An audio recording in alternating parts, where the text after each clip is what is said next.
இந்த பொதுக்குழுவிலே பல தீர்மானங்கள் நிறைவேற்றப்பட்டது. அதில் முக்கியமான தீர்மானம் அரசியல் தீர்மானம். இந்த அரசியல் தீர்மானத்தில் முக்கிய முடிவை நாம் எடுத்திருக்கின்றோம். அதில் ஒன்று தெளிவாக இந்த தீர்மானம் இந்த பொதுக்குழு வாயிலாக நாம் சொல்லியிருக்கின்றோம். வருகின்ற சட்டமன்ற தேர்தலில் ஆட்சி செய்து கொண்டிருக்கின்ற திமுக அரசை வெளியேற்றுவோம்.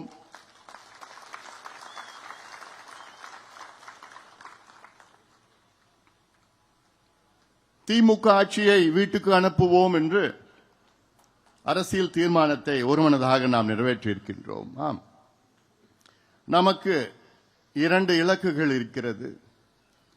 ஒன்று, யார் வர வேண்டும், அடுத்தது யார் வரக்கூடாது. இப்பொழுது நம்முடைய ஒரு இலக்கு யார் ஆட்சிக்கு வரக்கூடாது என்று தெளிவுபடுத்திவிட்டோம், முடிவாக இருக்கின்றோம். திமுக மீண்டும் ஆட்சிக்கு வரக்கூடாது என்று அதை நாம் தெளிவாக இருக்கின்றோம்.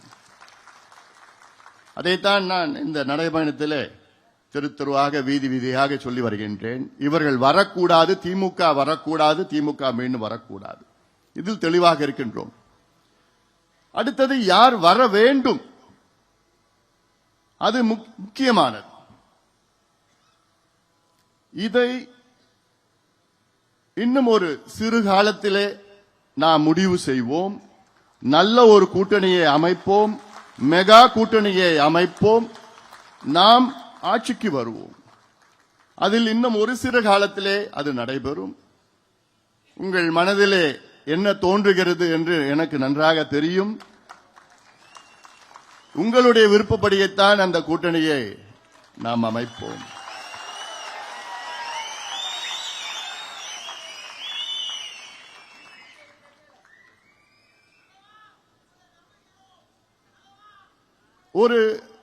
எனக்கு முன்பு பேசியவர்கள் ஒரு சிலர் சொன்னார்கள், தமிழ்நாட்டில் நம்முடைய வாக்கு விகிதம் 6 விழுக்காடு 7 விழுக்காடு.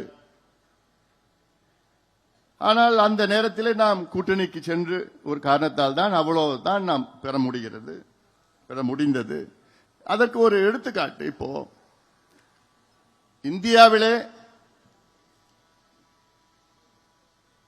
தேசிய அளவில் மொத்தம் 100 விழுக்காடு எடுத்துக்கொண்டால் திமுக அதில் 1.25 விழுக்காடு வாக்குகளை தான் திமுக பெற்றிருக்கிறது. தேசிய அளவில் நீங்கள் பார்த்தீர்கள் என்றால் திமுக வெறும் 1.25 வாக்குகள் தான் பெற்றிருக்கிறது, 1.25% வாக்குகள் தான் பெற்றிருக்கிறது. ஆனால் ஒரு மாநிலத்தை ஆளுகின்ற திமுக 40 எம்பிக்கள் வெற்றி பெற்றிருக்கிறது. ஆனால் இந்த சதவீதத்தை பற்றி பெரிதாக நீங்கள் அதை மனதில் வைத்துக் கொள்ள வேண்டாம். அதேதான் பாட்டாளி மக்கள் கட்சியும் 6 விழுக்காடு 7 விழுக்காடு என்றால் நம்முடைய வாக்குகள் நெருக்கத்தில் இருக்கிறது. ஒட்டுமொத்த மக்கள் வாக்களித்தால் நிச்சயமாக நம் 40 50 60 சட்டமன்ற உறுப்பினர்கள் வைத்தால் நாம் ஆட்சி நம்முடைய ஆட்சி தான். இது எத்தனையோ உதாரணங்கள் இந்தியாவில் இருக்கிறது. அதை நோக்கி நாம் பயணிக்க வேண்டும்.